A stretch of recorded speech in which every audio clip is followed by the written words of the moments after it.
In this guide, I'm going to show you how you can go on Google here on your PS5. Before we do get into this guide, make sure to like the video and subscribe to the channel with all notifications on. It really does help the channel and lets us know that you want more content like this. We'd greatly appreciate it, and if at any point throughout this guide you did have any questions, just ask them down in the comment section below, and we can help you out further. I'm going to be doing my best to reply to every single comment down there. But first things first, go up to the top of your home screen and hit the settings wheel just like so. And then from here, go ahead and open up network and then select view connection status, and specifically view PlayStation Network status.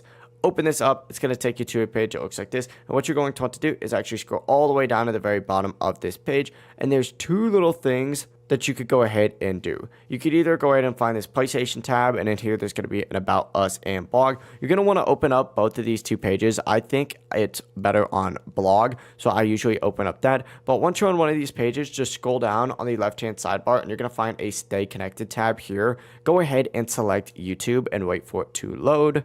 Once it does load for you, go ahead and look up in the left corner and select Sign In, or excuse me, up in the right corner and hit Sign In. Then from here, scroll down and hit privacy, just like so. It's going to then redirect you to another page that looks like this. Select these little like 9 dots on the top and then hit Google search, and boom, just like so, we now have access to Google, where of course you could go ahead and search for really whatever you like. For example, I'll search for myself, hit enter, and boom, there you go. We now have access to Google, and you can search for literally anything. It doesn't matter what it is. If this guide did help you out, make sure to like the video and subscribe to the channel with all notifications on. It really does help the channel. It lets us know that you want more content like this. We'd greatly appreciate it, and if at any point throughout this guide you did have any questions, just ask them down in the comment section below and we can help you out further. Have a great rest of your day though. Peace.